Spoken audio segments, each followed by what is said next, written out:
Hello, this is One Mana Left. I'm playing Manaforged Arrows in Necropolis League, and before the season started, I stated that this would be the strongest build in the game. I was pretty confident in that statement. Here we are, we're about halfway into the league, and yeah, it was the strongest build in the game. It's achieved a level of dominance, at least in Delve, that I don't think's ever really been seen before. This is the Delve leaderboard right now. I'm not even, on there. I'm down here. I'm, not even on the front page, but, it is pretty one-sided on the long neck old men right now in Deep Delve. But it's a good all-rounder build. It's good for mapping, bossing, a little bit of everything. But I've progressed the build to a point now where I'm getting toward the final form. So to kind of get across the finish line to that final form, I had a couple friends loan me some items. So I borrowed a Mirror Quiver, an Anointed Tower, and 2 1-passive voices. Just to kind of show off, this is full power. And just see what that full power can do. So I'm going to do a demonstration to try to show off what full power can do. And I've always said that the hardest thing in the game is a deep delve beyond node. There's really nothing even remotely close. So if you're at 6k plus delve and you're doing a beyond node, there's not really anything harder than that. Unfortunately, I'm not a 6k delve right now, but I do know someone who is. So we're going to not do 6k. We're going to do 2-player life. And we're going to do 18.5k. And we're going to see what the final form can do in what is honestly a little bit harder than what should be the hardest thing in the game. This is stretched to the maximum for difficulty. Hopefully, the run there is always hard.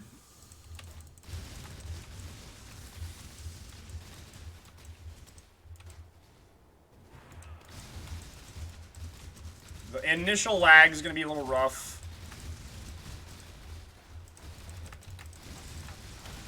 Okay. Steve has started it. I have got the initial lag pack cleared. It's not a cupcake mods either. It's not a white one, but this... Okay, got a mana siphoner. This is not going to be easy. And a tent bubble. I got my cloak tent bubbled. Okay, I've got them cleared. So yeah, all the rare monsters were already HP capped. But the magic and white monsters are mana siphonered. The magic and white monsters are not going to be HP capped. So they're 2-player life though now, so they're actually harder than what would normally be the case.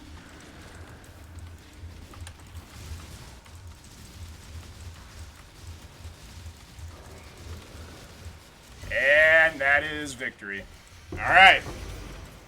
That is a depth 18,536 beyond node with those mods on 2-player life. So, by my math, that's basically delve 37,000. No, that's not how it works. But, alright. That is the power of Manaforged. Why do I have an arrow over here? What? That is the power of Manaforged Arrows in a very, very endgame setup. But thank you for your assistance, Steve. I'm going to show off here a couple other demos in this endgame setup of mine and some of the versatility that you have. So you'll notice I've been playing Rain of Arrows, and it's still really good. I probably would have maybe even been slightly better there on Rain of Arrows. I'm not sure yet.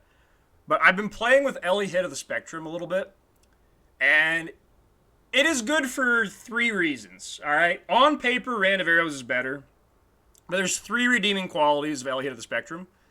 The first is that you have some support gems like GMP and Return Proj that are such ridiculously high multipliers that you can actually get a 3-to-1 shot ratio, which is borderline too high. I deliberately used a 21 Storm Rain there just to get a 4-to-1 because 3-to-1's too high for Delve, but for mapping, 3-to-1's fine. The other thing is, on this current Mirror Quiver, I have the Armor Evasion, and it doesn't have the flat fire for Trinity, but Ellie Hit of the Spectrum can run Trinity for that 140 multiplier, and it's a good support link.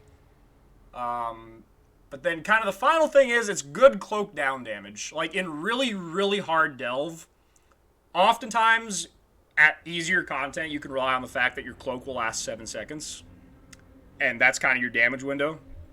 But in really, really hard-hitting content, your cloak will get slapped off in like 1 second sometimes. So your cloak is down damage starts to matter more and more the easier it is for your cloak to get knocked off. And the flat damage baked into Hit of the Spectrum does make your cloak down damage better for leeching.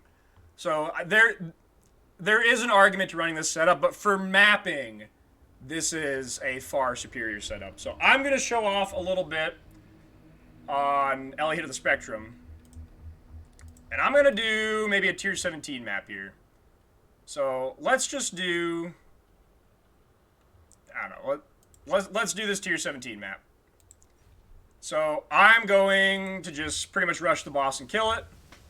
But the big highlight here is that, like, while most quote-unquote delve builds do a ton of damage, but they also have, like, good tankiness and all that stuff, they're usually a little clunky or slow. Now, this build does have 1 point of clunkiness, and I'm using a weapon swap. But really, if you've played the build for more than about 20 minutes, the weapon swap's just autopilot. You just turn your brain off and win. Like, yes, the first 10 seconds you play it, you're going to be like, oh my god, this is terrible. But after you've played it for a very short amount of time, it will feel pretty smooth. I'm actually going to show something here. So I'm going to do this boss, and he's going to shoot some ball lightnings at me. And we're going to see how much damage this does. Alright, that much damage.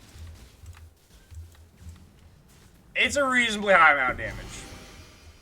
But I'm going to show off something with this setup that gives you another option. So in this setup, this Mirror Quiver has 20% Grace effect. Now, this gets multiplied by Widow Hail. So most of our flat evasion is coming from just the flat on Grace, and then Grace also gets a more evasion multiplier, and both of those things scale with Grace Aura Effect. Now, Grace Aura Effect that then gets multiplied by the Widow Hail multiplier, that then multiplies my Grace, which in this case is currently a 25 Grace. I could jack this up higher with a level 4 Empower. Actually, I'll grab that just to show off the number. But, I mean, this number can get pretty dang high. But we're gonna show what you can do with a Transcendence setup, actually. So I'm gonna have an inventory issue here. So Transcendence is an option you can run that I do not recommend for Delve, just because so much of the damage is attacks, and losing 95 evasion is a big deal. Because right now I have 94, but I have blind, so it's really like 95. But this setup can run Transcendence. Now, Transcendence makes you very, very, very tanky to elemental hits. But you might think, well, can a mana stacker really get that much armor? Well, the answer is yes. And I'm going to show you just what kind of armor a mana stacker can get. So, I'm going to like run out of refunds probably. Oh yeah, I'm going to D&D too. So, let me go all the way over here and grab Iron Reflexes. I'm going to need to refund more points too. I can do this, right? I'm 1 point off. There we go. Boom. Alright. So now you might be thinking, okay, how much armor can you really get? Like, it can't be that much, right? Well, I mean, it really might surprise you, because my character has 400,000 armor. The power of grace scaling, right? And I could actually go higher than this, depending on what I wanted to do. Because, you know, I could have 555k if I really wanted. I don't even have level 5 in power. I have level 4 power here. But, like, I have 630,000 armor. Maybe if this guy had 630,000 armor, he wouldn't be in the void right now. But, okay, I'm going to go a little more tame setup, though. I'm not going to do the Empower. I'm not going to do the Stib Knight. But I'm just going to run with 408k armor. Which is pretty strong. Like, it's kind of strong. Am I missing some Ellie res somewhere? I feel like I had more res. Is it the different Mage Blood? Wait, did I have a cold res? Hang on a second. Production value, pause. I had a tattoo tab, hang on. Oh, no, cold damage. Oh, well. Hang on a second. I need to get more. Maybe I just switch this. 55, 55. I'm missing something for res here. Oh, it's because I don't have this on. Okay, you know what? I'm going to drop one of the voices just for this, because I hadn't tested this on this setup. Alright, this is gonna lower the power a bit, but I didn't fix my res for this. So, okay. Discount 1 bogged voices. I'm going to put this back in. Yeah, that's fine. And I'll refund 1 point over here. Alright, this should fix the res. Be a little better. So I'll drop one of these. I'll do the ignite duration one too, though. Alright, there we go. Res should be fixed. It is. Oh, I don't have Transcendence on. Hang on. What's my floater point I drop here? Oh, duh. You drop Ghost Dance because you don't have Evasion anymore. There we go. Perfect. Alright. Now I have Transcendence. Perfect. Okay.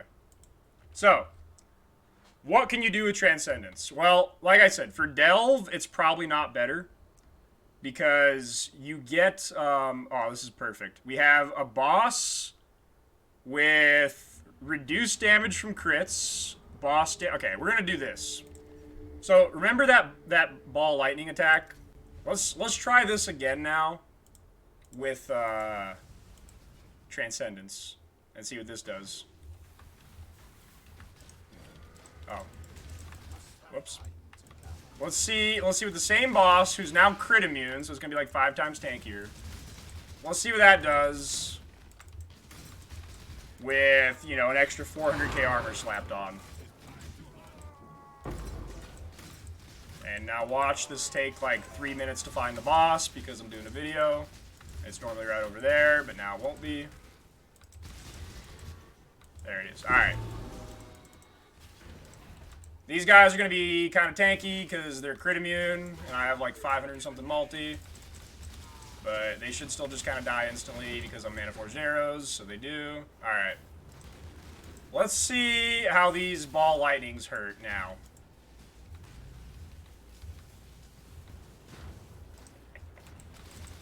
Oh, whatever that was hurt. Oh, the ball despawns. Alright. So, I got shotgunned by his fizz attack. Right when that went off, but okay.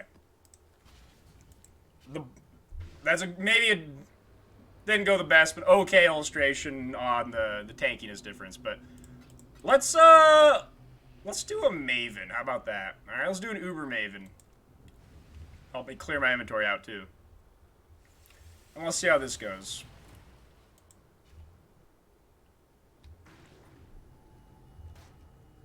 So, for Delve, like I said, I don't think Transcendence is better just because too many things are attacks and 95 evasion's too powerful. But for Uber bosses, and this extends into like feared for Valdo's maps. I don't have a Valdo's map to show off for the video right now, but I did a Tormented Feared last night with Transcendence, and it went pretty good. But for like Valdo's Feared and Uber bosses, this is like I could Stib Knight Flask just to really pad. I could switch my Pantheon to Solaris to really pad, but I just don't really need to, right? Okay, I was supposed to... Okay. I was gonna run back and forth a bunch of times and then pop the memory game, but I accidentally did it right. Okay. Well, that's slightly unfortunate. Well, just dramatic pause. Alright. As I was saying...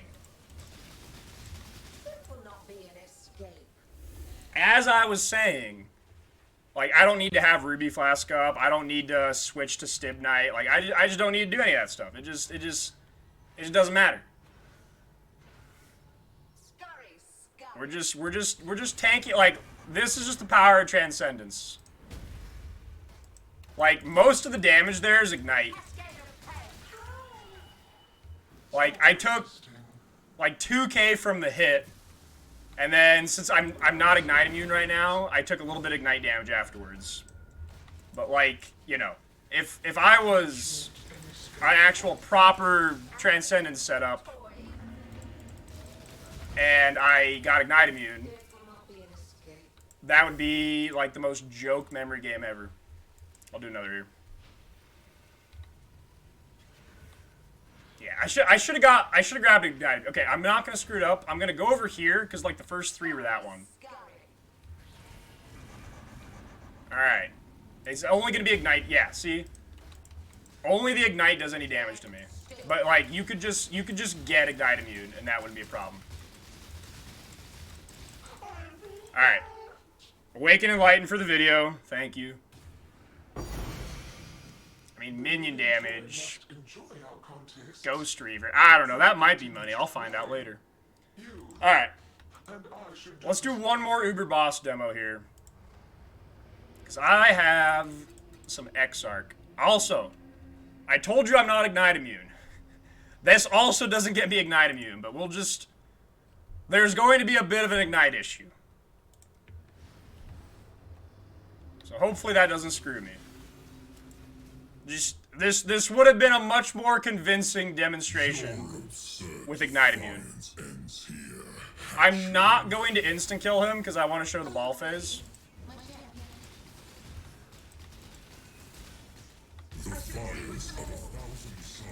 Alright. How hard do the balls hit me?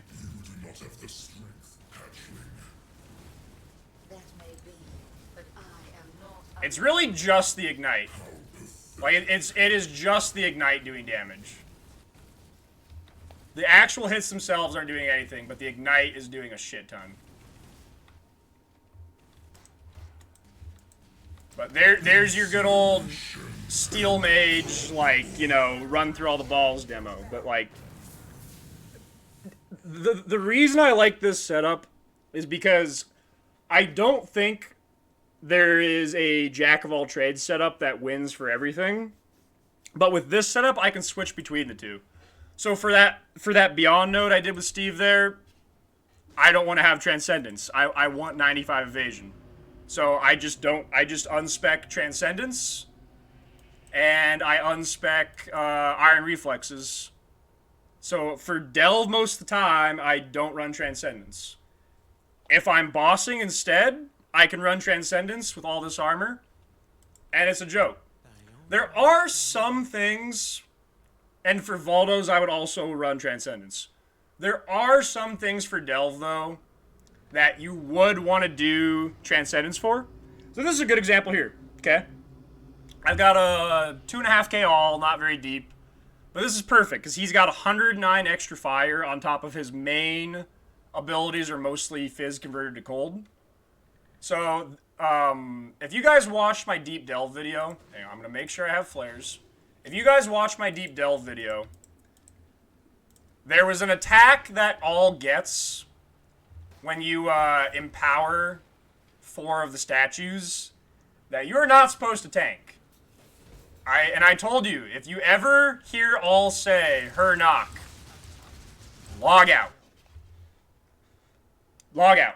If you hear all say her knock, log out. Because it is an attack that you are not intended to tank. So, you know what I'm here to do. Give him the old Transcendence razzle-dazzle here. Alright. So what I have to do here is empower all the statues. Oh, I missed one.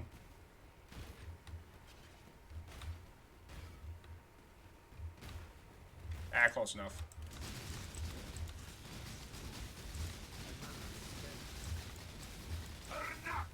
There we go. Oh, that does... Is there fizz in that? Alright, there might be fizz in that. There might be fizz in this. We're fine. We're fine. Okay, there's some fizz in that. There's a little bit of fizz. But, okay, to be fair, I think his regular... I'll do it again in P2. I think his regular attack knocked me down to, like, 2k. And then after that, I was just at, like, 400 energy shield for the rest of it. So, clearly it was doing something. Okay, there's more fizz in that than I thought. I thought it was pure cold. It's got to be part fizz, part cold. That's a bummer. Alright, whatever. I'll do one more.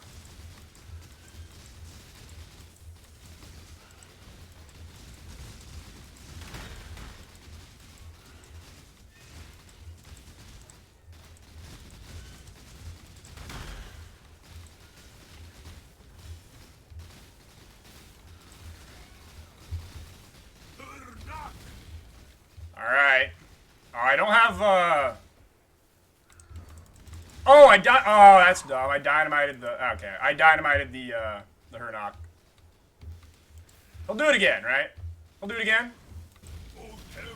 Oh, come on. Okay, full empowered. Full empowered. Come on. There we go.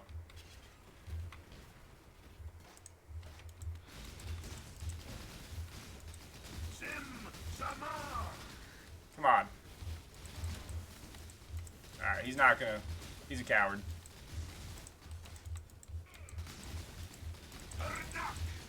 Coward! Okay. Well...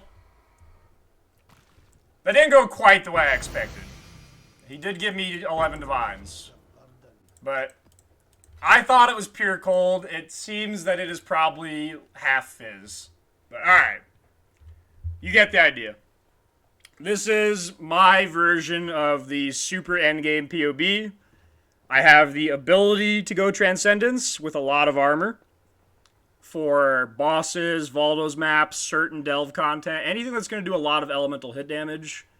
The grace scaling with the mirror quiver, with iron reflexes, coupled with this mastery that effectively gives you another Shaper's Touch with, 2.5k int.